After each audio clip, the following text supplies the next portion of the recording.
5 tẹ́ wá ní kí wọ́n sáyẹ̀nsì ojúwe karùn-ún tí mi ò rí láì tí kàún tó wà wájú kí n kàn buwọ́lùwé. bá ní mi ò ṣe ó ní tí n bá sáyìn ìwé yẹn kí n má wá sí ọ̀dọ̀ ọmọ ní mo ní kò burú.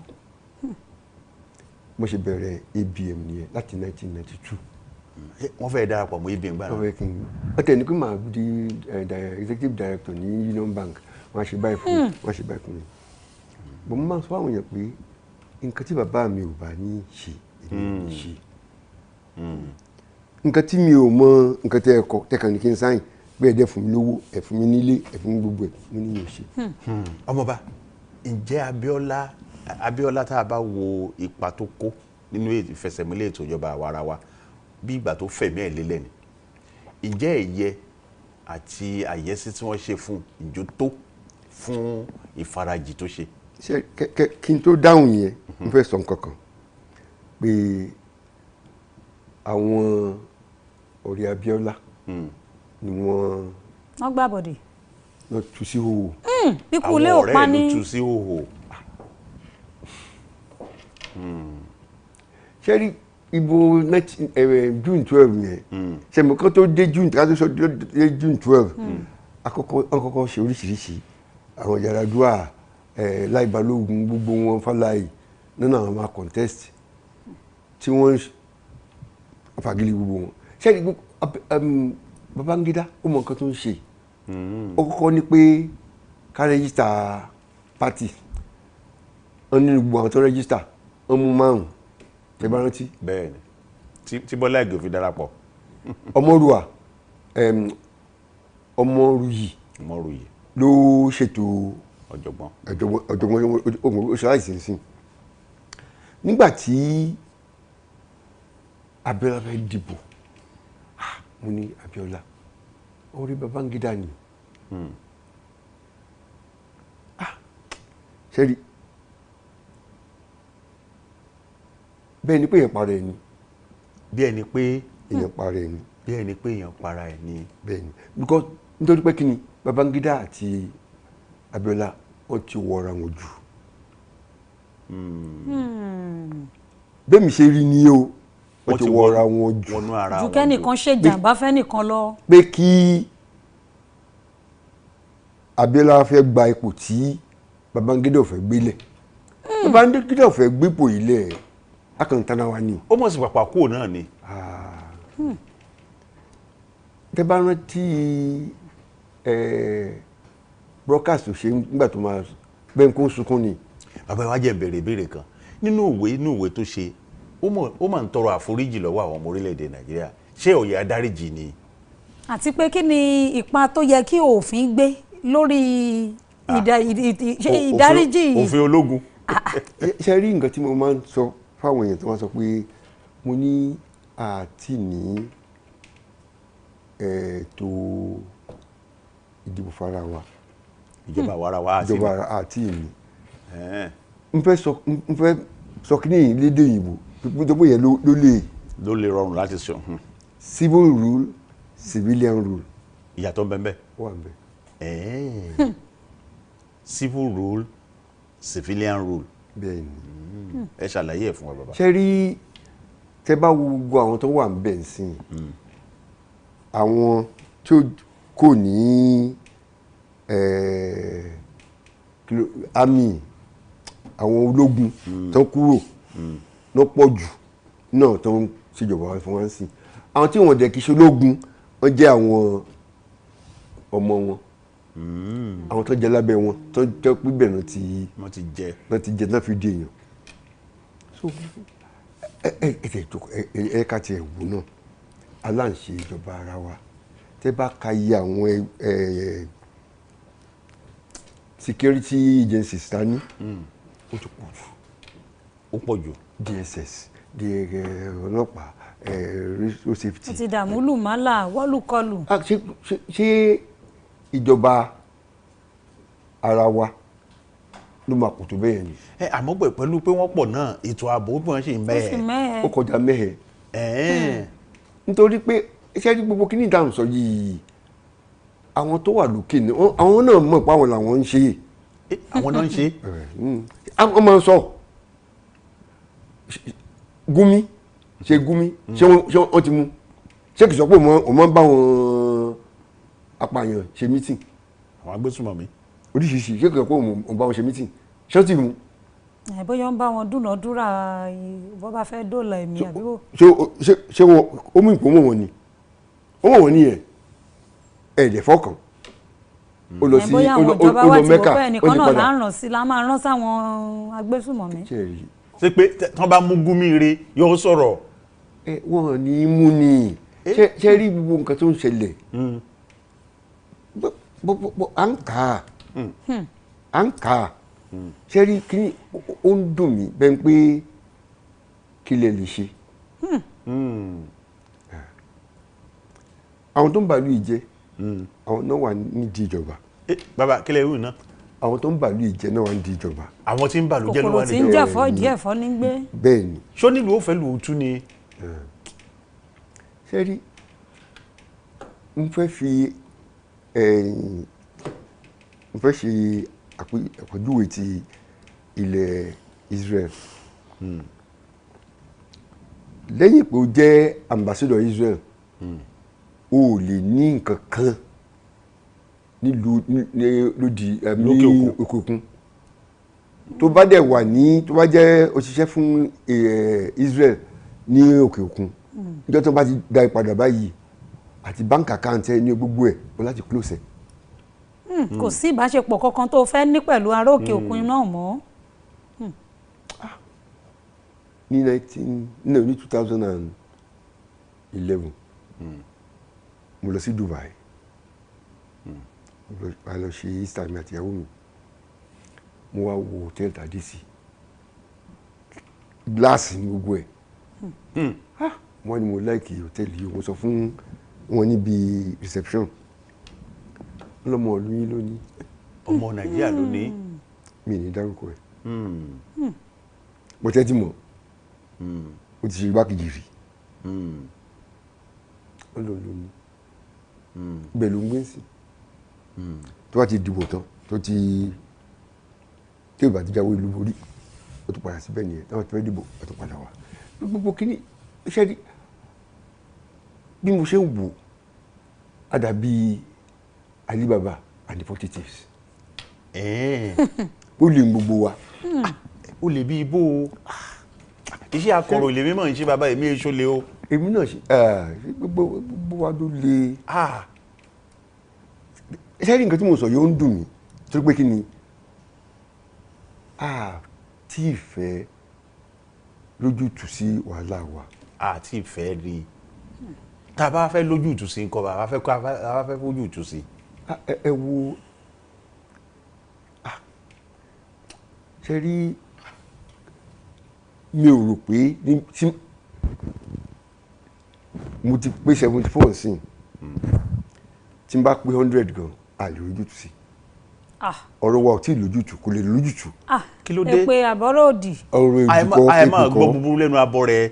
ọ̀rọ̀ abọ́ rẹ̀ kọ́ ṣe rí òótọ́ bẹ̀ ni pé àti ìfẹ́ ṣe nǹkan tó yẹ ká ṣe. kí ló yẹ a ṣe. ṣe rí nídìí presidential government. káàtó tó bófin wà lẹ́wọ̀n o. bẹ́ẹ̀ni ṣe rí nínú ṣé àná àgbéjìta ni mò ń kà mo mọ̀ ẹ́ tẹ́lẹ̀ o tí gómìnà Ọ̀ṣun tó ní 600 million náà fi ń ṣe security vote fún lóṣooṣù. 600 million naira. bẹ́ẹ̀ni àwọn kan gbàgbé bẹ́ẹ̀ lọ. mo ń kọ́ lẹ̀ ní kí n lè mọ. 600 million. kábíyèsí Olódùmarè kì í sọ ọmọ ike oṣù nígbà yìí o. lóṣooṣù. kábíyèsí Olódùmarè. ṣe rí nígbà tí èmi mọ nǹkan tí Murtala Muhammed àti Ọbásanjọ́ rí o tó ní pé presidential ṣe rí tí ọkọ àti ìyàwó bá ti ṣe pọ̀ mọ́ kàn jẹ́ kan túká. ọ̀rọ̀ òjì kọ́ mò ń sọ o ṣe rí ní 1953 nígbà tá a níjọba tí wọ́n kọ́kọ́ yan àwọn mínísítà tó jọmọ Nàìjíríà bàbá mi jẹ́ kan náà mínísítà tó yàn ó bá di pé ẹ̀nà òru sọ pé kan fún wa ní òmìnira ní 1956 nígbà yẹn àwọn Ìgbò tó jẹ́ mínísítà East wọ́n ti ń bá Zik jà nítorí pé wọ́n jẹ́ kí Zik lọ sí House of Reps ibo ni mo lọ ni pé ó bá di báyìí kọ́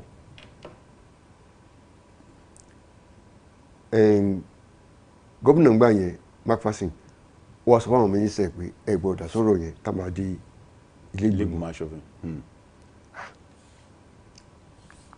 àwọn tó wá láti ibi Bọ̀dé Thomas Akíntọ́lá Auto Press àti bàbá mi wọ́n ní pé wẹ̀ nǹkan tí àwọn tó ń ràn wọ́n wá sọ fún àwọn ni pé báyìí ní ká ṣe báyìí ní ká ṣe báyìí ká ṣe pé àwọn máa dá sí ọ̀rọ̀ yẹn ní ilé ìgbìmọ̀. McPherson wá dìde ó bẹ̀rẹ̀ sí bú Bọ̀dé Thomas ó ń bú Auto Press ó ń bú Akíntọ́lá ó wá ní pé kábíyèsí mi ò lè bú wọn nítorí pé kí ni night queen yẹn ṣàmọ night pé kò jọ òyìnbó kò jọ dúdú báwo máa dìde ó lọ sọ́fíìsì ẹ̀ ó kọ̀wé sílẹ̀ ó lóun ṣe mínísítà mọ́ òun lè sọ̀rọ̀ sí. lọ́ba fi ya kábíyèsí fi ṣe mínísítà mọ́ lọ́dún yẹn. ó kọ̀ nígbà wọn ṣe mínísítà mọ́ ó fún McPherson. Akíntọ́lá dìde Bọ̀dé Thomas dìde Auto Press dìde àwọn náà lọ sọ́fíìsì wọn ó kọ̀wé láwọn ò ṣe mọ́ alábàdé torí Western region wọn ni mínísítà mọ́. ohun tẹ́ ẹ fẹ́ fàyọ́ ń bẹ̀ yẹn ni pé bí wọn ò bá ti sí lára wọn wọ́n á lè sòótọ́ ọ̀rọ̀ ṣùgbọ́n ẹni tó bá ti wà láàárín ara wọn. ó ti tó ó gbà tí wọ́n pé àwọn ò ṣe mọ́ ṣé ni mínísítà tó wà nílùú òyìnbó lẹ́nu bird ó sáré wá àwọn gàmàrí wọ́n fẹ́ bá yín ṣe ṣùgbọ́n láti ní sùúrù fún wọn sùúrù ẹ jẹ́ ká máa lọ ẹ fẹ́ wà lómìnira nígbà tó bá yá wọn tó pa wọn láwọn ò tí ì fẹ́ gómìnira nígbà tó bá yá wọn nǹkan tí mò ń tà sọ ni pé bó ṣe rí gan-an lè ní nìyẹn. ọ̀nà àbáyọ ni pé ká padà sí ètò ìjọba ẹlẹ́kùnjẹkùn. tá à ń pè ní federation. òfin la lè fi gbé kalẹ̀ o. ṣe rí tẹ máa ń sọ kí nìyí APC ni o PRP ni o gbogbo pati bá tó wà ní National Assembly èdè kan gbogbo wọn ń sọ àpò wọn ni. èdè kan náà wọ́n ń sọ. àpò wọn ni. ṣé pé kò sẹ́ni tó máa fẹ́ gbé òfin míì tí ó yí padà lẹ̀. kò síṣẹ́ tó ń ṣe. wọ́n máa ń ṣòfin. òfin rọ́wọ́ náà ń ṣe. constitutional allowance wọ́n gbà wọ́n máa wá ń ṣe wọ́n máa ń tún léèwé ṣe. wọ́n sì ń sábà ẹ̀fílẹ̀ ìwé tó tún ṣe hàn mí. wọ́n máa ń gbẹ́ kàngádẹ̀rọ̀. kàngá mélòó. wọ́n sì ń ṣojú òpópónà. àti gbogbo dráyà tó ń rà fáwọn yàdà sí ọ̀kadà yẹn náà kọ́ ara ẹ̀ àbí. àtàwọn máṣíìnì ránṣọ. ọ̀kadà lẹ́ka máa gùn. ìró ní lágbára. tẹ bá rántí ọ̀jọ̀gbọ́n Ajíbádé nígbà tá a wà ní Diamond Radio tá a sọ̀rọ̀ nípa wọn lọ́kadà tí mo ní pé tí wọ́n bá fún mi ní àyè pé ń bá pọ̀ lọ́kadà kan fún 5,000 naira ṣe rántí. kíjọba fún 5,000 naira àwọn tó ń pọ̀ jù. èmi ò ẹ bá gun ọ̀kadà wá sílé mi n fẹ́ lè padà bá a ṣe máa ṣe tẹ́ pé ọ̀kadà máa kú. ìfẹ́ mi wéwu. owó tí àwọn ìjọba ń jí yìí kàn fẹ́ ra bọ́ọ̀sì fáwọn aráàlú. ó tó ṣẹ́kù. bàbá ẹ jẹ́ ká wo 2027 bọ̀ báyìí a sì ti ń gbáradì fún ètò ìdìbò míì endorsement ń lọ lọ́tún àti lọ́sì bàbá kí lẹ rí sí endorsement tó ń lọ lọ́tún lọ́sì yìí. ṣó bójúmu mo ń béèrè. ṣé endorsement. ṣó bójúmu ṣé kò yẹ kán tẹ̀ síjọba náà káwọn aráàlú kán mọ̀ pé ìjọba wọ́n ti ṣe. ìṣèjọba tó wà ń bẹ̀rẹ̀ ti sàmì ọdún méjì àbí ò bóyá ti tó náà ni. ṣé ní ọdún méjì yẹn ṣara ò ní ẹ̀yìn. ẹni bá rí gèlè gan wọn wípé nǹkan ṣẹlẹ̀ sọ́dọ̀ wọn nǹkan rodo sọ́dọ̀ tí wọn. ṣe rí nǹkan tí mò ń sọ yìí mi mọ̀ bẹ́ẹ̀ kí n sọ lórí afẹ́fẹ́ o ṣe rí ẹnìkan tí mo rí mi ò kì í dóúnjẹ nù. ẹ kì í da oúnjẹ nù. màá fún yàn ni wọ́n jẹ́ pọ̀ ládùúgbò wa n bá fún oúnjẹ yẹn láti inú fírísà mo ti jáde ó dàbí òkúta ṣe ló ń dé yín mọ́. tẹ́bi ti pa. ebi ti pọ̀ jù ibi ti pọ̀ jù nǹkan tí ò wá yé mi nípa àwọn èèyàn wa ni pé bó ṣe ń kó wọn bí wọ́n ṣe ń kó wọn ní mugu. a tún dásìkò dìbò síbẹ̀ dìbò kó síbẹ̀. ní ìjọ ńgbà léyà ń bá rí wọn níbi ọ́fíìsì kan tó wà ní ìdìṣin ní Jericho lẹ́gbẹ̀ẹ́ foodco wọ́n á ní ìtòrò Ọlọ́run kí ló fẹ́ fún gbogbo yín náà torí kan nu wọn tí mo bá takùsọ àpapọ̀ ìlú kílẹ̀ ń ṣe yìí olówó tà ń jí gan ṣe báwọn èèyàn wà la fi ń tọ́jú ó ní adé ìyàwó yìí ti bímọ ìyàwó òun ò tí ì bímọ. ìyàwó mi ò lóyún ìyàwó yín tó wà lọ́dọ̀ tèmi ni. ó ní owó táwọn ń jí àwọn fi ń tọ́jú ṣe rí a máa ń sọ kọ́ mi bọ́ ṣe ń pẹja má fún mi lè jàjẹ́. ó yẹ kí wọ́n kọ́ wa bọ́n ṣe ń pẹja ni endorsement tara wálẹ̀ yín endorse. referee. bàbá ẹ jẹ́ n béèrè kan kó tó. èmi ò kì í ṣe olóṣèlú o. ṣùgbọ́n ẹ lọ́rọ̀ olóṣèlú. nígbà yẹn mo lọ sí ọ̀dọ̀ ọ̀rẹ́ mi kan ló fóònù mi dídí dún ó ní kí n jọ kí n máa bọ̀ ọ náà mọ̀ ń pa ẹ̀ ó ní kí n máa bọ̀ kí n jọ ṣé nígbà tó máa lọ senate ó wá bá mi pé kí n wá tútọ̀ òun pòun mọ̀ kankan pa Nàìjíríà mo ti àti mo ráyè tẹ́lẹ̀ o bọ́dẹ̀ wá ṣe ó dẹ̀ ẹ̀mí báwọn ká ṣe wọn náà wà nù wà ọ́fíìsì mi láti ṣe gbogbo ẹ̀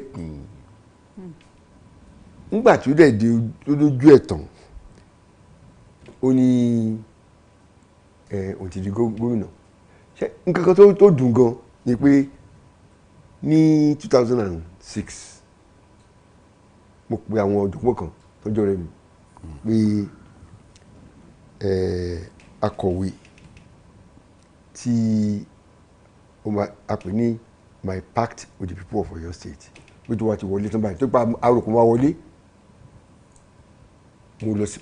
mo travel ṣe kò wọlé ńgbà yẹn ńgbà tó máa wọlé gbogbo àwọn yẹn a ní láti sọ ni pé gbà mo dé láti Dubai ṣe mo dìbò kí n tó lọ sí Dubai mo dìbò fún nígbà tí mo dé láti Dubai wọ́n wá ní pé ọkùnrin ti wọlé tán òun ti débẹ̀ ẹni tó bá fẹ́ nǹkan lọ́wọ́ òun ó mọ̀ wá béèrè ní pé wẹ́ mi ò fẹ́ nǹkan kan ó mọ̀ náà mi ò fẹ́ nǹkan kan fọ́dún mẹ́jọ tó wà ní gómìnà mi ò yọjú sí. ọ̀dà bàbá ẹ jẹ́ wá wo bí nǹkan ṣe ń lọ yìí. bí nǹkan ṣe lọ ò dáa. kò dáa. kò dáa. kí ni ìwòye yín fún ìdìbò ọdún 2027 tá a ti fi bí eré bí àwàdà a ti fi bẹ̀rẹ̀ polongo ẹ̀ báyìí. àwọn èèyàn mọ̀ ń jápa tá a ti gbé àgbétì a ti gbé ètò ààbò tí ó tó mẹ́ àti dọ́gbọ́n gbé tì àwọn èèyàn sì iṣẹ́ tó ń ṣe báyìí ni àti dúnàdúrà ibo ni wọ́n fẹ́ wọ̀ ibo lèmi fẹ́ wọ̀. ṣé rí Ọlọ́run jẹ́ kí kọ́lọ́run kó sọ̀kalẹ̀ wá àní pé kò ṣeé ṣe Ọlọ́run lè sọ̀kalẹ̀ wá kò sí nǹkan tí kò ṣeé ṣe. bẹ́ẹ̀ni. ṣé ìyà pọ̀. ìyà. ó pọ̀ èèyàn kan dédé mo mọ àwọn èèyàn tó súnmọ́ ààrẹ tí n bá sọ pé mo mọ ààrẹ á lè rí pé ẹ̀kan sọkúsọ àjíjọ ṣe fàájì nígbà tó wà ní mobile nígbà tó fẹ́ lọ sí senate ní ẹni ṣe nàìjíríà àwọn aládá owó tàbí ṣe gbogbo ètò ìdìbò ẹ̀ tó mú mọ́ dáadáa kí tèmi sọ ni pé ṣé wọn kì í sọ òótọ́ fà rẹ ni. ẹ̀yin kò ṣe bá wọn sọ̀rọ̀ ṣe bẹ́ẹ̀ lẹ́ẹ̀mọ̀ wọ́n. mo ní pé mo ti jìnnà sí gbogbo wọn yìí. ẹ sọ fún wọn ẹlẹ́ẹ̀mọ̀ wọn ẹlẹ́jọ́ ń jókòó ńgbà kan. 1992. ṣé ẹ wàá mọ bẹ́ẹ̀ ṣe lè pè wọ́n náà ni. ṣé bẹ́ẹ̀ ká tanra jẹ ṣe rí mo mọ nǹkan kan tí agbára bá dé ọwọ́ àwọn èèyàn tán. wọ́n yàtọ̀. wọ́n yàtọ̀ ni. ọ̀dà ìṣeun àròjọ mọ́sọ̀lókun tó àròjọ mọ́sọ̀lókun bàbá inú wa dùn tá a pè yín tẹ́ ẹ jẹ́ wa lónìí lórí ètò yìí àtúnṣe rí yín fún yín láǹfààní bóyá lórí rédíò wa ní ìjọ mi ti ń pè yín ká láǹfààní láti sọ̀rọ̀ rẹpẹtẹ torí pé àwọn ìtàn tẹ́ ń sọ yìí ìtàn tó yẹ ká dè mọ́lẹ̀ ni. bẹ́ẹ̀ ni ká máa mú lẹ́yọ kọ̀ọ̀kan. àmọ́ rí kábíyèsí bàbá o. o mọ̀ pé òun kọ́ ẹ mo mọ̀ pé nǹkan tán ní. nígbà tí ẹ sọ fún mi pé màá wá sí mo wá ń ka àwọn òwe yín kan tẹ́ ti kọ́ tí mo kọ́ ń pa June 12 mo ti fẹ́ bú sẹ́kùn nítorí pé kí ni wọ́n á yan adájọ́ kò tí ì pé oṣù mẹ́ta wọ́n ní kó wá dájọ́ ẹjọ́ òun ní kan dá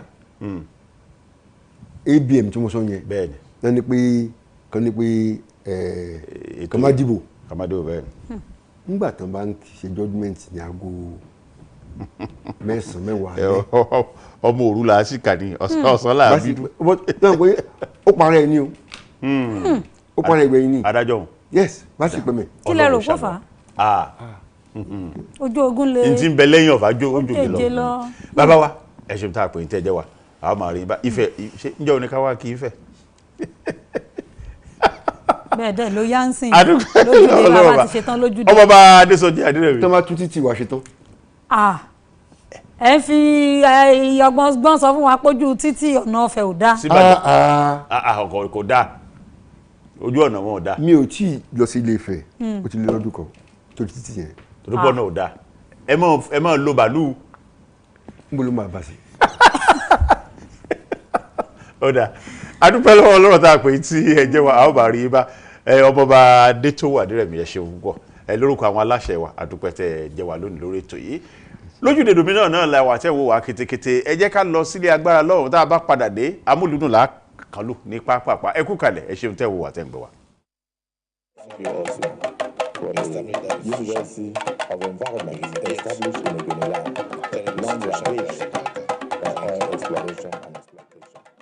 The 10 senators established that institution decisively on 26 executive bills, showcasing the operation of the Senate in its engagement with the executive arm.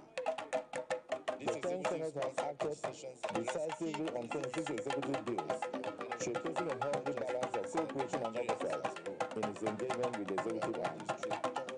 These executive-sponsored legislations address key policy issues and shall benefit petitions from Nigerian citizens and civil societies. This is a testimony to the public trust in the institution. Of these, 28 petitions have been fully adopted, providing redress, transparency, and institutional accountability. History teaches us that nations make the greatest progress. Lójúde Dominion náà ni àwa tẹ́ wò wá ketekete ẹ jẹ́ ká lọ sí agbo amúlùdùn pàápàá Joshua Okunola ó ti wà kalẹ̀ tí ó sọ fún wa bí nǹkan ti ṣe ń lọ lágbo amúlùdùn. Joshua bó ní kan o. dáadáa ni o a kú dédé àsìkò ẹ kú iṣẹ́ látàárọ̀ ayé pé kí n máa kí yín pé ẹ kú ojúmọ́ gbogbo bí tẹ́ bá ti ní àǹfààní láti máa wo móhùnmáwòrán Dominion Television a tún ti gbé káyé mọ́lẹ̀ gbogbo bí tẹ́ bá ti ní àǹfààní láti máa wò wá Joshua Okunola lórúkọ tèmi ń jẹ́ mi máa ń sọ fún yín pé ọ̀sẹ̀ wẹ́lẹ́wẹ́lẹ́ ọwọ́ mi ọ̀tún ọ̀rọ̀ mìnìmìnì ọwọ́ mi òsì adífáfórí méjì tí ń bẹ ara wọn gégélégélé oge akífọ́bà àdó ìjìgbálẹ̀kẹ̀ tí ń bá wọn múlẹ̀ lókè odò wọn ni kàkí alára kàkí àjèrò kágara mọ́ bàdá wa agara òǹdarí mi agara òǹdá gbogbo ẹ̀yin olólùfẹ́ mi pátápátá Joshua Okunola lórúkọ tèmi ń jẹ́ mú kí n káàbọ̀ sórí àkọ́tún ètò yín ètò wa lágbolé amúlùdùn ẹ jẹ́ kí n mọ mú wá lọ́kọ̀ọ̀kan èjèèjì gbogbo bó ṣe lọ ní agbolé amúlùdùn ní àárọ̀ tèní àti gbálẹ̀ àti gbá ìta jẹ́ kí n mú ìròyìn kan wá níbi tí a ti rí kọ̀mẹ́díà tó ti jáde kàmọ́ tó ti jáde tó ti ń ṣàlàyé ẹni gba ojúmọ́ ní ọ̀dọ́rìnpòṣónú òní kàmọ́ state ó jáde sí ìta gbangba wọlé ó mà ti ń ṣàlàyé ó ní wípé tẹ́ bá ní tí ìgbésí ayé tóun gbé láti ilẹ̀ ó ní nǹkan tóun fẹ́ ṣe ni wípé òun fẹ́ di adájọ́ ó ní adájọ́ iṣẹ́ adájọ́ ni òun ò bá tiẹ̀ ṣe ó ní àmọ́ torí pé kò sí owó lọ́wọ́ màmá òun ó ní torí pé kò sí owó lọ́wọ́ màmá òun lòun fi wá di ẹni tó di comedian báyìí ó ní iṣẹ́ yìí iṣẹ́ pé à ń dẹ́rìn pòṣónú ó lóun ti bẹ̀rẹ̀ rẹ̀ láti nǹkan bíi ọdún ìyá 2012 ó ní lòun ti bẹ̀rẹ̀ kẹ̀rẹ̀kẹ̀rẹ̀ lọ́jọ́ jíjà jẹ ọ̀kẹ́rẹ́ àti ọjọ́ àìríjẹ ọ̀kẹ́rẹ́ ó ní ọjọ́ tí ọ̀kẹ́rẹ́ tó sùn lébi ló máa pọ̀ ju ó ní ọ̀pọ̀lọpọ̀ ìgbà wà tó jẹ́ pé nǹkan tí ojú òun rí nígbà tí òun bẹ̀rẹ̀ ó ní kì í kúkú ṣe wípé àwọn content eléyìí tóun ń ṣe yìí ó lòun fi bẹ̀rẹ̀ ó ní eléyìí tó jẹ́ wípé kóun máa ṣe bíi show kóun organize show kóun máa ṣe bíi kóun ṣàmà act ó ní tóun fi bẹ̀rẹ̀ nìyẹn ó ní àmọ́ ṣá ibi tí orí ó gbé èèyàn dé ó ní kò lè ṣe èèyàn máa débẹ̀ náà ní ṣá nígbà tó ń ṣàlàyé ó sọ pé ó ń ṣàlàyé àwọn nǹkan tí ojú rẹ̀ tójú òun rí kó tó di pé òun bẹ̀rẹ̀ iṣẹ́ yìí ó nígbà tóun ṣì wà bẹ̀rẹ̀ tán ó wá ń dúpẹ́ lọ́wọ́ gbogbo àwọn olólùfẹ́ láti ìyá 2020 ó ní ọdún 2020 ó ní àwọn èèyàn mọ òun tí ó sì tóun sì di ẹni ìgbà ojúmọ́ bó ṣe ń lọ lágbolé amúlòdùn ó ní mò ń já yín sí bẹ́tà ẹ jẹ́ kí n mú ìròyìn kan wá níbi tí a ti rí ọ̀kan lára àwọn olórin ṣèwọ́ṣèwọ́ níbi tí ó ti jáde sí ìta gbangba wálíà ìyẹn ẹni tí orúkọ rẹ̀ ń jẹ́ Rúgà ó jáde sí ìta gbangba wálíà ó ń ṣàlàyé fún àwọn olólùfẹ́ rẹ̀ wọ́n bi léèrè wípé kí gangan ni àṣírí ọ̀rọ̀ yín bó lẹ ti ṣe gan tó fi wá di pé ìgbà wo lẹ bẹ̀rẹ̀ tó fi wá di pé ẹ ti wá ń débi báyìí ẹ ti ń gbé àwọn nǹkan báyìí ṣe lẹ́ka amúlùdùn ó ṣàlàyé fún wọn ó ní wípé ó ní nígbà tí òun kọ́kọ́ bẹ̀rẹ̀ pé orin tí òun kọ́kọ́ kọ tí wọ́n kọ́kọ́ san owó rẹ̀ fún òun ìyẹn ní online ó ní 500,000 naira ní ó ní 500,000 yìí pé òun ò mú kọ́bọ̀ níbẹ̀ pé òun ò mú owó kankan níbẹ̀ wípé nǹkan tó òun ṣe ni wípé òun kó owó yìí òun sì kó lọ sí ọ̀dọ̀ pásítọ̀ ìyẹn tó jẹ́ pásítọ̀ church àwọn ó lóun kó fún wọn pé òun fi san wípé àtìdá mẹ́wàá ni àtìdá ogún ni àtìdá ẹyọ kan ni ó lóun dá gbogbo ẹ̀ òun kó gbogbo ẹ̀ síbẹ̀ ó ní látìgbà náà wípé láǹkan bíi ọ̀sẹ̀ kejì sígbà náà ó ní lòun di pé òun rí millions lórí ní online bó ṣe di pé òun kọrin ó ní ibi tí tẹ bá fẹ́ mọ ibi tí ọ̀rọ̀ òun ti wá ó ní torí pé òun ṣe fún Ọlọ́run pé òun mọ bí wọ́n ṣe ń ṣe sí inú ilé Ọlọ́run ó ní ìdí nìyí tó fi jẹ́ pé ìbùkún yìí ó fi ń wá fún òun Rúgà ó ló jáde sí ìta gbangba wálíà tó ń ṣàlàyé fún àwọn olólùfẹ́ wípé 500,000 naira lòun kọ́kọ́ gbé lọ owó tóun kọ́kọ́ rí lòun kọ́kọ́ gbé lọ sí chọ́ọ̀chì kó tó di wípé òun di ẹni tó di ẹlówó ọlọ́rọ̀ báyìí bó ṣe lọ lágbolé amúlùdùn òun náà ni mò ń já yín sí bẹ́tà ẹ jẹ́ kí n mú ìròyìn kan wá níbi tí ògbóǹtarìgì olórin ṣèwọ́ṣèwọ́ ìyẹn Méyọ̀kún tó ti jáde síta gbangba wálíà tó ti ń ṣàlàyé wípé record label eléyìí tí ọ̀gá òun ìyẹn Davido eléyìí tó ṣe yìí eléyìí tó ẹ̀ṣẹ̀ ṣe yìí ó ní òun mọ̀ nífẹ̀ẹ́ rẹ̀ gidi gan ni nígbà tí ọmọkùnrin tó ń ṣàlàyé ó ní tẹ́ bá rántí tẹ́ bá gbàgbé tẹ́ bá rántí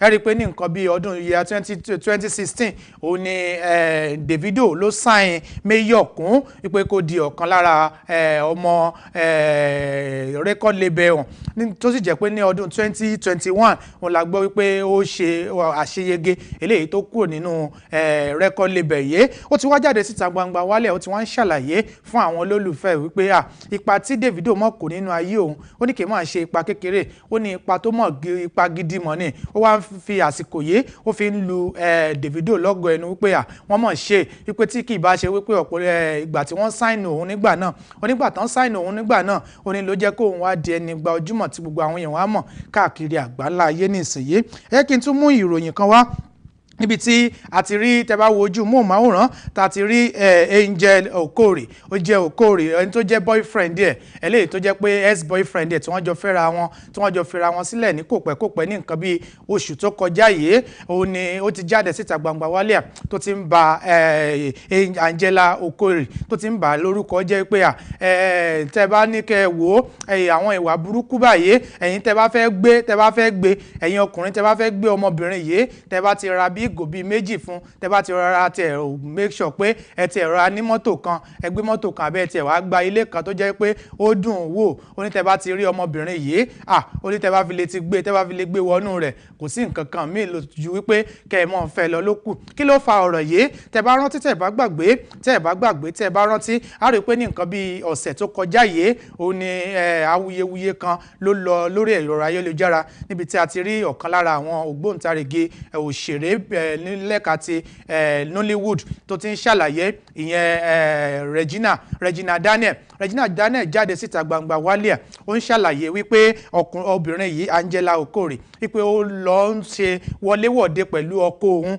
tó sì wọ́nu ẹ̀ gidigidi pé òun ò fẹ́ rí pẹ̀lú ọkọ òun mọ́ bóyá ní ìdí nìyí tí ọkọ àfẹ́sọ́nà rẹ̀ nígbà kan rí tó ti wá jáde síta gbangba wálíà tó fi wá ń bà á ní orúkọ jẹ́ wípé irú ìwà báyìí irú ìwà pálapàla wo ní ń bẹ lọ́wọ́ rẹ̀ yìí pé ó jẹ́ ẹni tó jẹ́ wípé tí wọ́n bá fi àwọn nǹkan kékeré tí wọ́n bá fi tàn ó mọ́ ń tètè sọwọ́lẹ̀ bó bó ṣe lọ lágbolé àmúlùdùn ó ní mò ń já yín síbẹ̀ ẹ jẹ́ kí n mú ìròyìn kan wá níbi tí a ti rí ògbóǹtarìgì ẹni tó jẹ́ ọ̀dẹ́rìn-pòṣónú ìyẹn ẹni tẹ́ ń wò lójú móhùnmáwòrán tíbi tó ti jáde Mr Macaroni jáde sí ìta gbangba wálíà ó ń ṣàlàyé wípé ọ̀pọ̀lọpọ̀ àwọn nǹkan tí òun ń ṣe yìí wípé tí wọ́n bá pe òun tí wọ́n bá pe òun sí Aso Rock ìyẹn tí federal government bá pe òun ó lóun ò ní lọ ó nítorí pé kí ni torí òun ti ń wọ̀nù ọ̀pọ̀lọpọ̀ àwọn tó jẹ́ àwọn ọ̀dẹ́rìn-pòṣónú àtàwọn ẹni tó wà ní ẹ̀ka múlùdùn wípé ọ̀pọ̀lọpọ̀ wọn pé bí wọ́n ti máa ń ṣe pé bí ọ̀pọ̀lọpọ̀ wọn ṣe máa ń ṣe pé wọ́n máa ń lo àǹfààní eléyìí láti lè jẹ́ kí wọ́n convince àwọn èèyàn kí wọ́n dìbò fún ẹni tí kò yẹ kí wọ́n dìbò fún bó ṣe lọ lágbolé àmúlùdùn olèmí Joshua Ọ̀kànlá ni mo já yín sí bẹ́tà.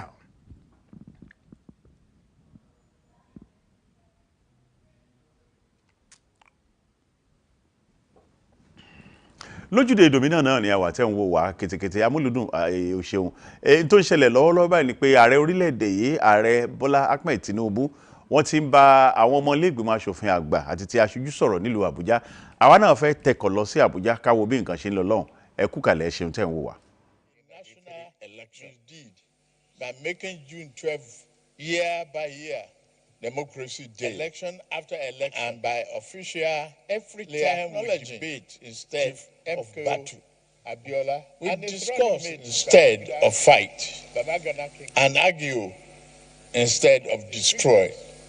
We preserve the institution of democracy. More importantly, we weave the culture of democracy into very fabric of our nation. We thank God for this. Whilst Chief MKO Abiola is June 12th central figure, we must not forget the long list of those who equally deserve to be called heroes of democracy. We must celebrate the courage of Alhaja Kudirat Abiola and Pa Arfe Rewani, both of whom were murdered by agents of military repression. We also remember the many civil rights activists, journalists, and politicians imprisoned, exiled, tossed aside, tortured, and beaten by the military regime. We remember Chief Anthony Enoro, Commodore Dan Suleiman, Chief Abraham Adesanya, Ayo Adebanjo, Chief Gani Fawayemi, Balarabe Musa, Ganiu Daudu, the journalist Bagoda Kato, and Commodore Ndibusi Kanu. I mention these names not to exclude or degrade the profound contribution of anyone else, but to illustrate through these few heroes the universality of our pursuit of democracy. The struggle was never the province of any one group or section of the country. It was pan-Nigeria in its conception, and it will even be more pan-Nigeria as we strive to perfect it. It is fitting that I come to this chamber to you. You are the authors of the people's law, and I must be their faithful implementer. While we may not always agree, we must forge a way to work together, because this is what democracy demands of us. I pledge myself to this cooperation and ask that you do the same for the good people of our country.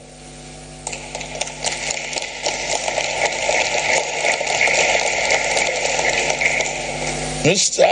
Chairman, the National Assembly has acted to all uphold democratic ideas at every critical moment in our nation's history. In 2006, the Fifth National Assembly protected our democracy against unseemly third-term bid that would have ripped our constitution apart. In 2010, the National Assembly, through the doctrine of necessity, opened the door for then Vice President Goodluck Jonathan to become the acting president following the illness of his predecessor. Even under the military, the National Assembly tried to protect our democracy. After General Abacha took over power on November 17, 1993, and dissolved the National Assembly, some of us, led by Senator Ame Ebute, the Senate President of the Third Republic, defied the general and his goons, and we reconvened old Parliament building in Lagos and declare that regime illegal.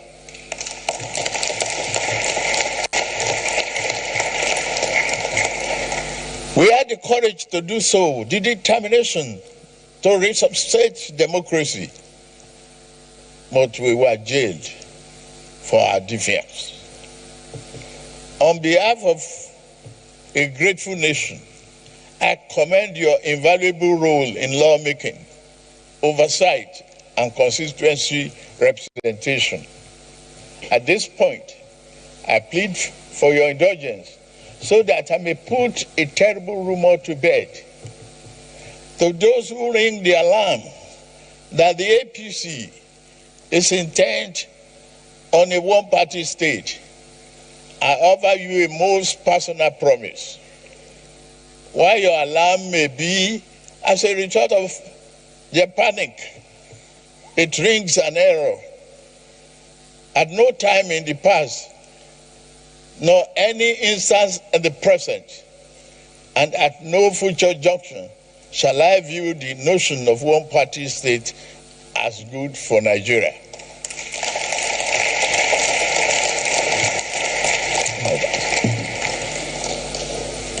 I've never attempted to alter any political party registration with INEC.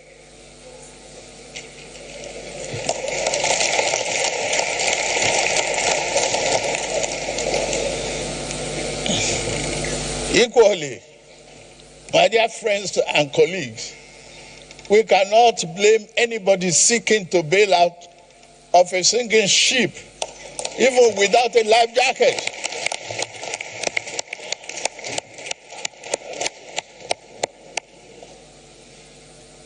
Look at my political history. I will be the last person to advocate such a scheme. In year 2003, when the then governing party tried to sweep the nation clean of political opposition through plot and manipulation, I was the last progressive governor standing in my region.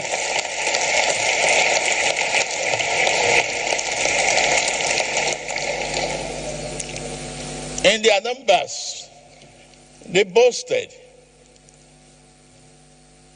In all their numbers and the false grandeur, they boasted of ruling, not only governing Nigeria, for the next half century or more. Where are they now?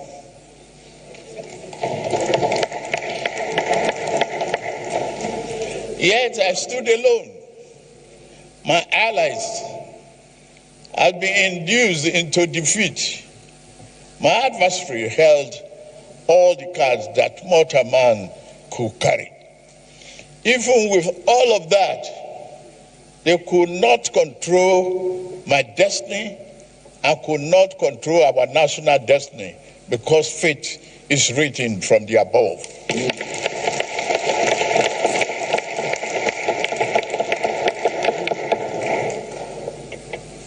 A greater power did not want Nigeria to become one-party state back then. Nigeria will not become such a state now.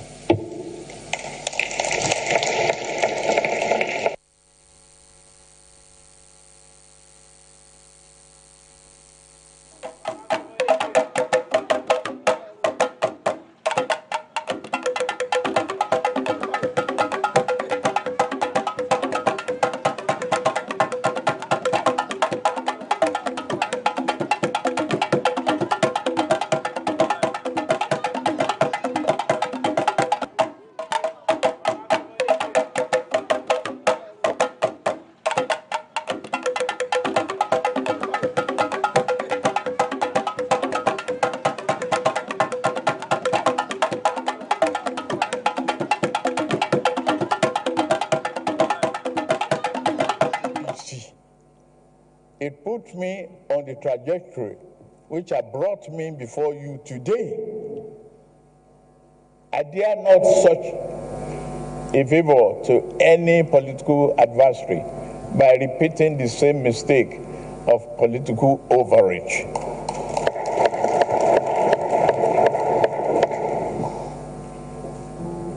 A one-party state is not in the oven, nor should it ever be. That said, we would be guilty of political malpractice if we close our door on those from other parties who now seek to join the APC.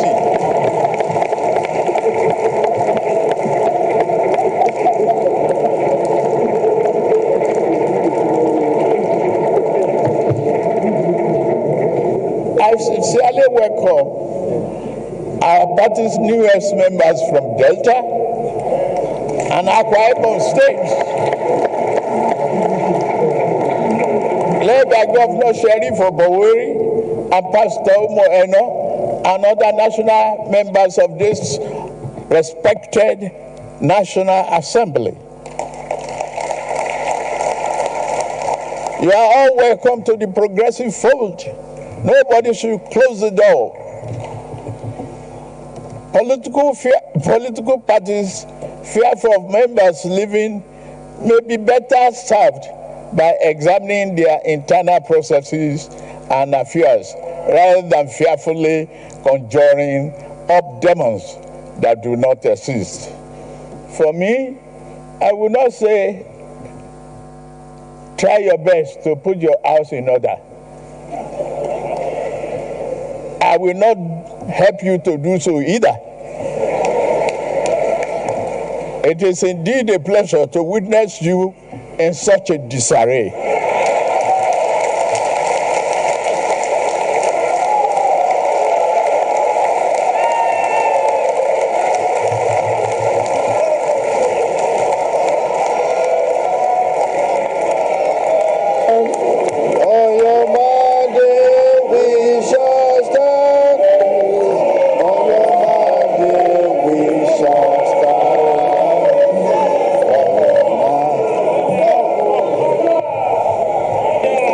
Please.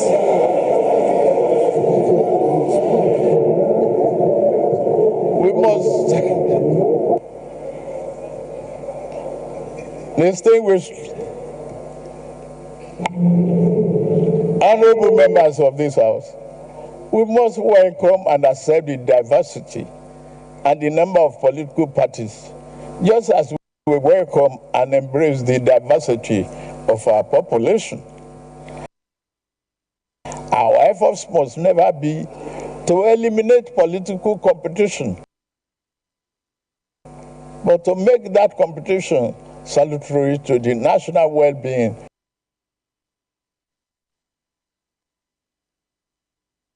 of working across the aisle, political aisles, whenever it is possible. One area in which democracy calls us to work together, whether in legislative or executive branch, whether in this or other political parties, is that the economy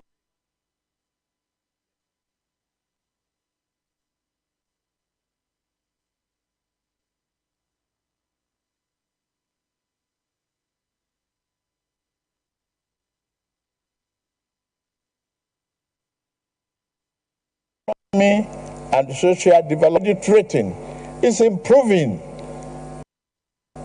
and we continue to promote oil and non-oil gas export. State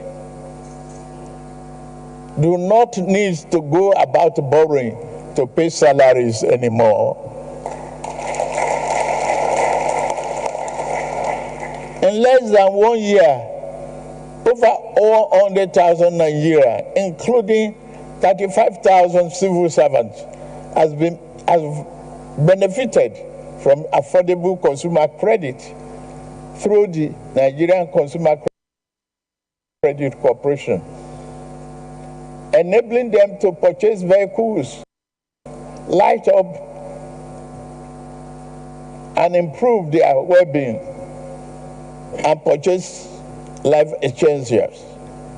This July, we will launch a bold new initiative to empower 400,000 young Nigerians, including youth corpers, with consumer credit.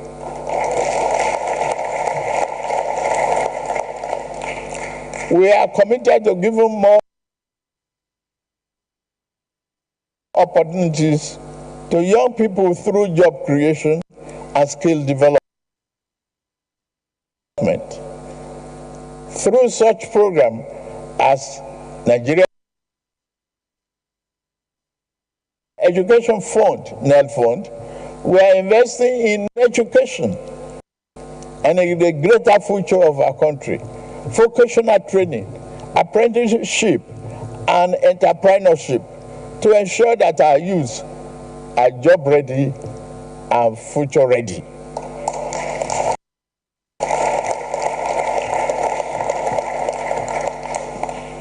In addition, we have embarked on an ambitious project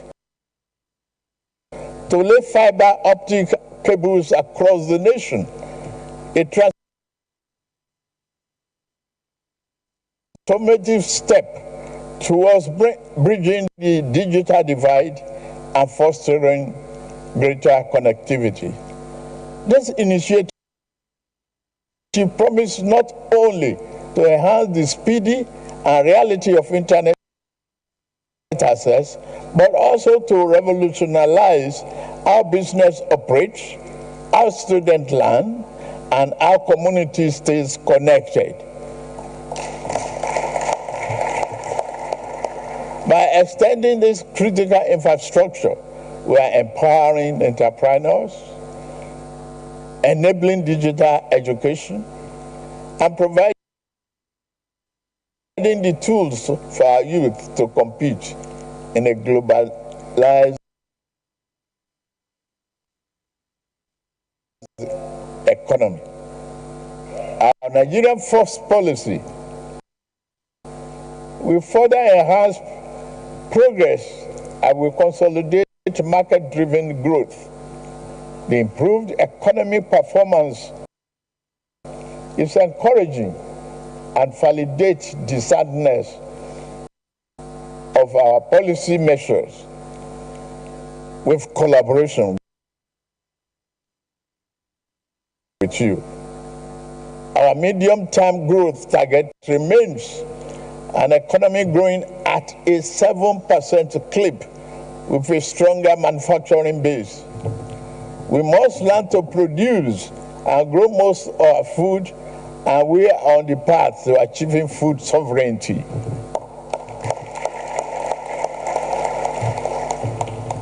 These and other reforms have placed the economy on a more rational footing, where critical decisions regarding the large-scale investment can now be made. We are making agriculture more sexy by providing tractors.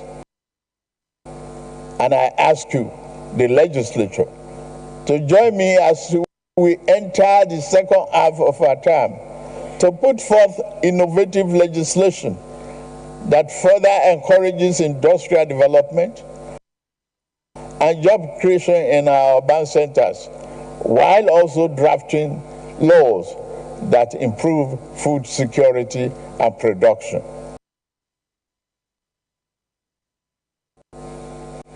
To further underpin our economic vision, we introduce a competitive tax reform package, a vital component of our economic re-engineering. I am deeply grateful to both chambers of this House for your thorough consideration and deliberation of these bills. And I look forward to signing them into law soon.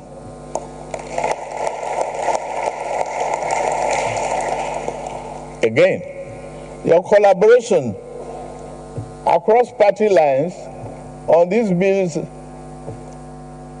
has been a model of democratic partnership. You are great. As elected leaders, we must continue to do more to make real the dream of Nigerian political and economic democracy. We must be vigilant in expanding the political space. We must always value dialogue over dictatorship, persuasion over suppression, and rights over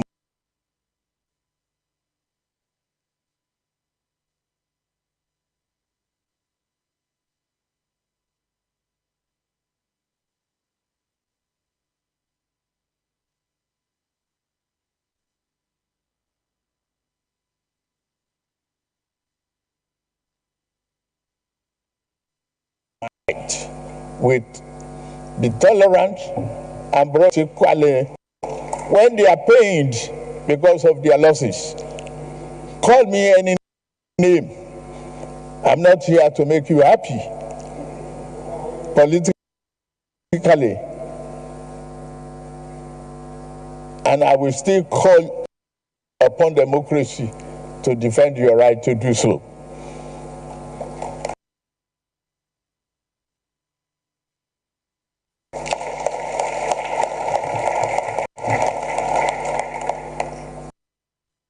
Mr. Senate President, Mr. Speaker, distinguished senators and honorable members, our nation is not perfect, but it is strong.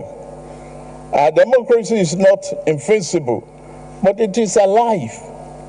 And this means our dream of a prosperous, happy nation is still within reach and worth fighting for.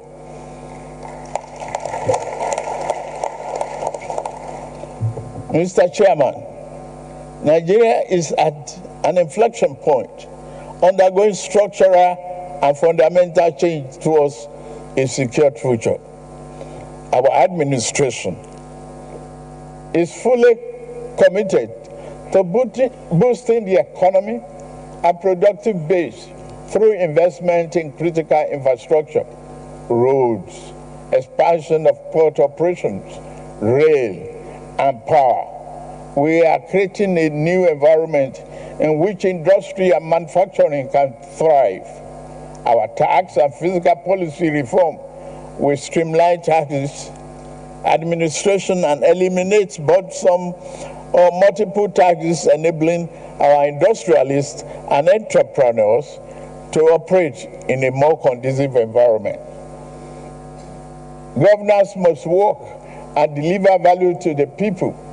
As part of our tax reform, we have provided small businesses with an exemption of tax, established the Office of Tax Ombudsman, and ensure transparency and protect taxpayers' rights.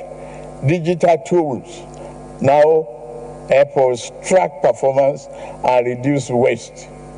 The diaspora's bond and non-resident BVN are bringing Nigerian abroad into national development fold.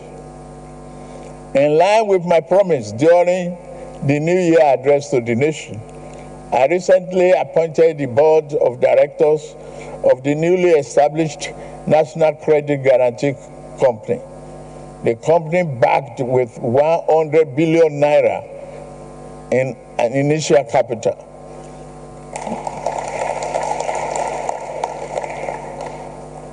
With the Bank of Industry, BOI, which, by the way, is performing very well in supporting SMEs, next year, Credit Corp and Murphy as stakeholders. BOI will play a significant role in transforming the nation's industrial landscape and reducing corruption.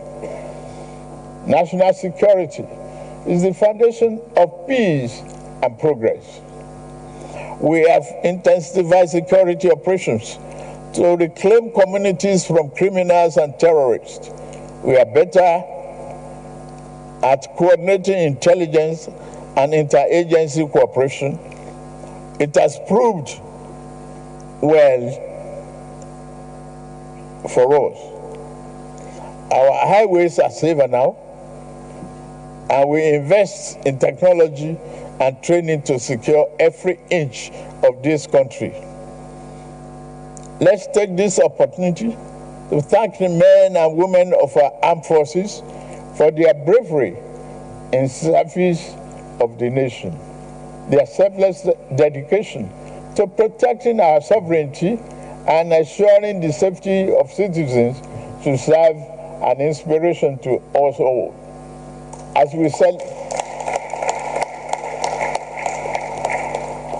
we celebrate the progress of our democracy, we must not forget the pivotal role they play in safeguarding our freedom. For their courage and commitment, they deserve not only our gratitude, but also our continued support, prayers, and recognition.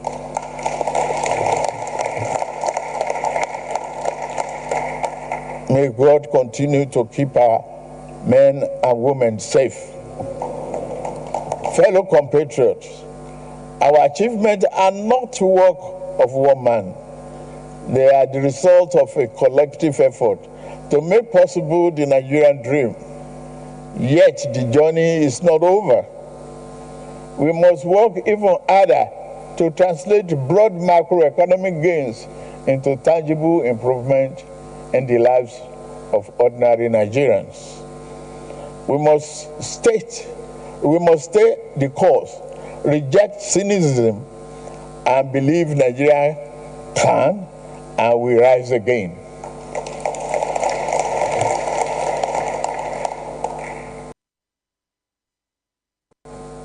As we mark a 26th year of unbroken democracy, it is right to honor those who have made sacrifices in the past, braving all odds and the guns to ensure we have a regime of democracy in our country. In this light, I announce the conferment of posthumous honors of CAFR on Kudirat Abiola,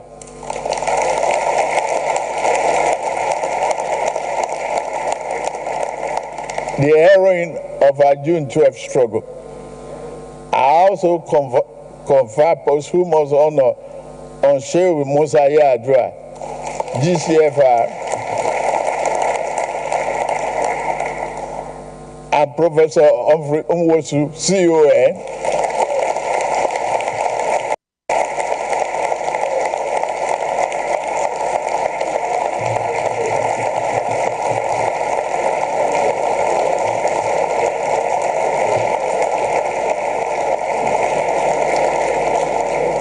Rear Admiral Kanu, CON, Balarabe Musa, CFR, Paul Alfred Iwani, CFR, Bagabda Kato, OON, Shimaubani, OON, Dr. Bekora Samkuti, CON, Alao Akabashorum, CON, Chief Franco Kori, CON,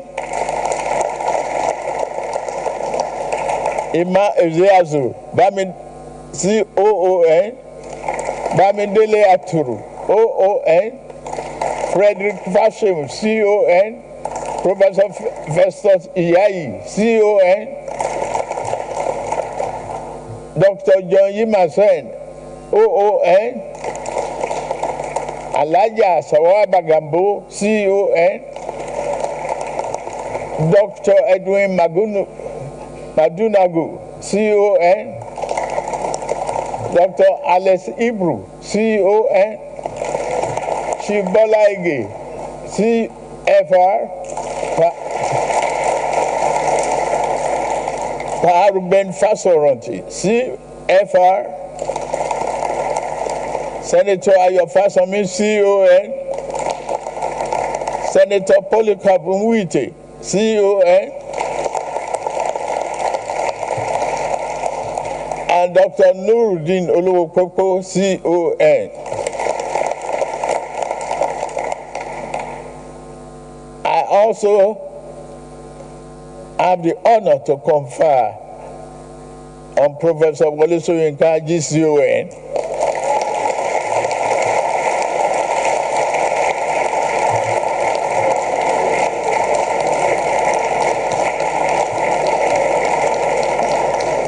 Professor Olatunji Dare, CON, the journalist and journalism teacher. Kunle Ajibade, OON, Noza Igebo, Dapo Olonyomi, Bayo Nanuga, CON, Ayo Obe, Oni, Dare Babarinsa, CON, Bishop Mazi Azam Kuka, CON. Senator Sonny Shehu Sani, CON. Governor Basoni, CON. Barrister Femi Falana, SAN, CON. Professor Shafidin Namowo, CON. Owe Lakemfa, OON. Barrister Luke Aganeno, OON. Senator Tokumbo Afikuyomi, CON. Labra Maku, OON. Kade Komolafe, OON. Dr. Tunji Alausa, OON. Honorable Abdul Oru, OON. Odia Mfem, OON. Sheye Kinde, CON. Barrister Felix Muka, CON. Barrister Ledumite, CON. Honorable Olawale Osun, CON. Dr. Amos Akingba, CON. Professor Segun Gbadegesin, CON. Bolaji Akinyemi, Professor Bolaji Akinyemi, CFR.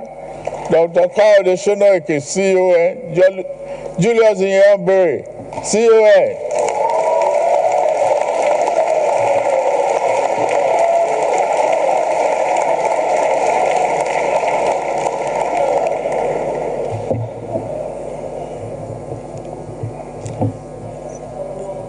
Lieutenant General Ikwola Alani Akinriyade, retired, GCON.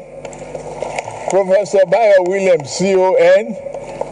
Senator Abu Ibrahim, CFR. Senator Ame Bute, CFR. Additionally, I confer the national honor of CON on Uncle Sam Amuka Pemo, a legendary journalist and the publisher who remained true to his lifetime calling as he marks his 90th birthday tomorrow, June 13th. Furthermore, I also confer posthumous national honor on Ken Saro-Wiwa, CON.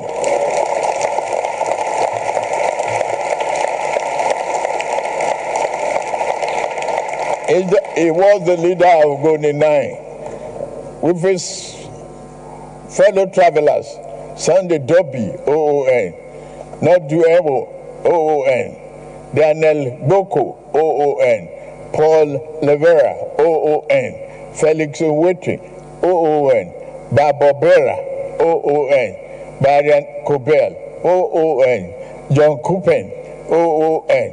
I shall also be exercising my prerogative of mercy under the prerogative of mercy to grant these national heroes a full pardon.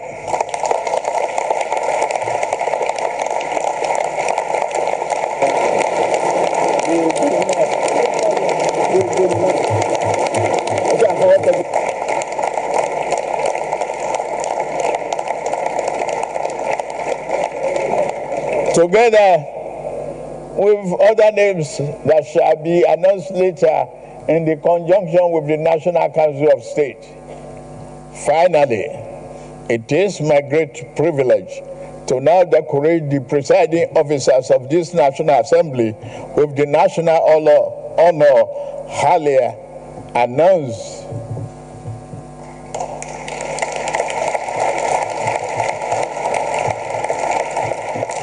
Presiding officers, so please.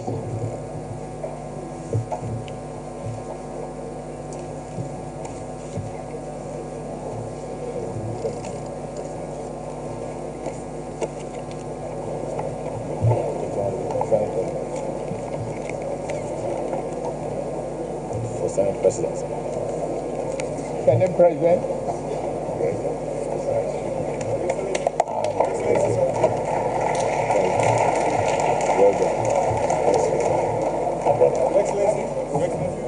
Put the pen. Yes, sir.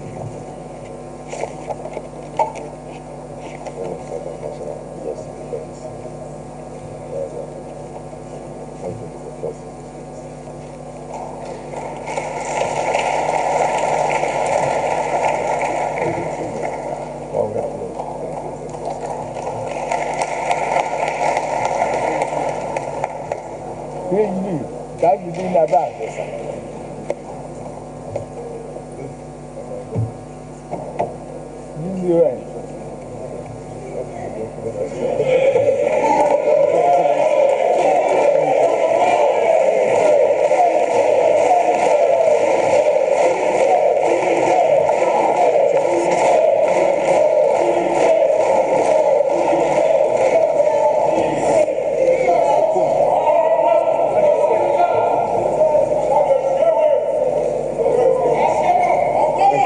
Thank you very much, sir. Deputy Senate President. The Deputy Senate President. Thank you, sir.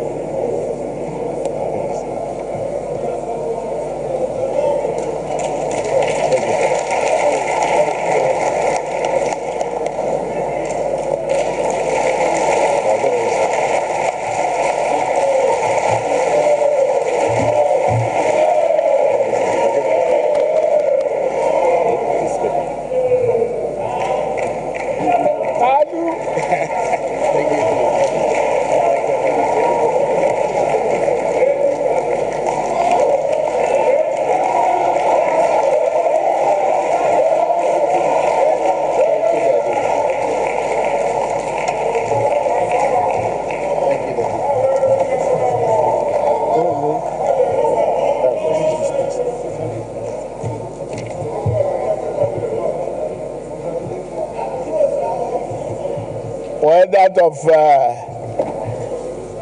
Prof will come later. In conclusion, let us rededicate ourselves to the ideal of June 12th. Freedom, transparency, and accountable government. Social justice, active citizen participation, and a just society where no one is oppressed. We must strive harder to hand over a banner to our children and grandchildren without stain. Happy Democracy Day, and may God continue to bless Federal Republic of Nigeria and protect our troops. God bless you all. Thank you. Ààrẹ Bọ́lá Ahmed Tinubu ló ti ṣe ìpàdé pọ̀ ibi tó bá wọn ọmọlẹ́gbìmọ̀ aṣòfin àgbà lórílẹ̀‐èdè yìí sọ̀rọ̀ ibi tá a rí mọ́ nìyí lónìí ìpàdé tún dé lọ́la tẹ́ máa pàdé àwọn akẹgbẹ́ wa títí ọ̀la náà èmi ni tí ní tòótọ́ Adétúnjẹ Àjíbádé ó dìgbà. adúpẹ́ púpọ̀ torí pé ẹ ti darapọ̀ mọ́ wa látòórọ̀ a nífẹ̀ẹ́ yín a sì fẹ́ kẹ́yìn náà wà lójúfò láti máa nífẹ̀ẹ́ ìkànnì Dominion síwájú sí i Adúnọlá Ọlábọ̀dé lórúkọ tèmi ẹ ṣé ó dìgbà.